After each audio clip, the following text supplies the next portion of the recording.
Well, it's getting late, isn't it? It's time for all good citizens to be getting ready to go to bed. You don't want to be out after dark, do you? Would you like me to read you a bedtime story? Of course you would. Well, curl up in front of the telly and Uncle Jack will tell you a story. Tonight's story is called Goldilocks and the Three Bears. Once upon a time, there were three bears who lived in a house in the woods. They were called Henry Bear, Jane Bear, and Jane's father, Old Edward Bear. They had barely enough food to feed themselves, but it was enough. Every morning, Henry Bear had a big bowl of porridge because he was big, and Jane had a medium-sized bowl because she was medium-sized, and Old Edward Bear had a small bowl, for though he was wise, he was tiny and needed to preserve his strength, and he didn't need to eat that much either. And Henry had a big chair, and Jane had a medium-sized chair, and Old Edward had a small chair that was padded and very comfortable. And each of them had a bed to sleep in, a small bed for Old Edward Bear, and a medium-sized bed for Jane Bear, and a big bed for Henry Bear. Every morning, Jane Bear made porridge for the three of them, just enough so they would have energy throughout the day, and she gave them each their joy, 1 pill for Old Edward Bear, 2 for herself, and 3 for Big Henry Bear.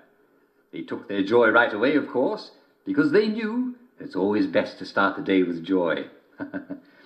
And then they would go out for a walk in the woods to find berries to put in their porridge while it cooled, because they knew that berries are very healthy in porridge.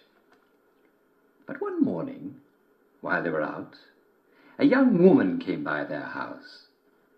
Her name was Goldilocks, for she had golden hair, of which she was very proud. And she was always getting into mischief and causing her neighbours trouble, because she thought she was entitled to everything because of her pretty golden hair. Well, the three bears were sensible bears, and they'd locked up their house. It's always best to leave your house locked, because you can never be too careful. But when Goldilocks came by the bears' house one morning and noticed that the bears were not there, she said to herself, "What a nice house! I wonder what is in it."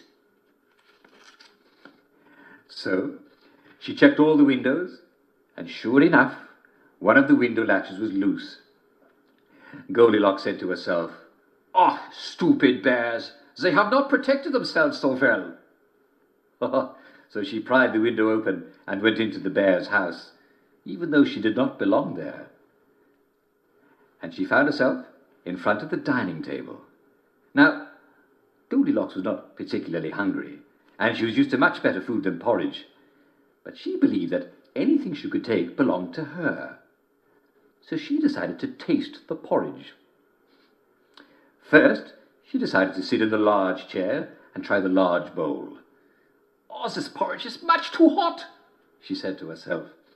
Then she decided to sit in the small chair and try the small bowl. "Oh, this porridge is much too cold," she said to herself. So she decided to sit in the medium-sized chair and taste from the medium-sized bowl. "Oh, yum, it's perfect," she said to herself, and she ate up all the porridge in the bowl. Well, eating all that porridge made Goldilocks very sleepy. "I wonder what sort of beds these bears have," she said to herself. So she looked for the bedroom, and as the bears had a very small house, she found it right away. And she saw that there were 3 beds. At first, she tried the smallest bed, which was Old Edward Bear's bed, but this bed was much too small for her, and no matter how much she thrashed around, her feet hung out. So she tried the big bed, which was Henry Bear's, but the big bed was very high, and no matter where she rolled around in the bed, Goldilocks was afraid that she'd fall out while she was asleep. So she tried the medium-sized bed, which was Jane Bear's bed, and she said to herself, "This is just right. I shall make this one my bed." And in no time at all, she was fast asleep. And I'm afraid we've come to the end of our time. Tune in again tomorrow evening, and I'll tell you the rest of the story of Goldilocks and the 3 bears. It's a lovely story, and I'm sure you'll enjoy the rest of it. For now, this is Jack Worthing saying good night all, and see you tomorrow.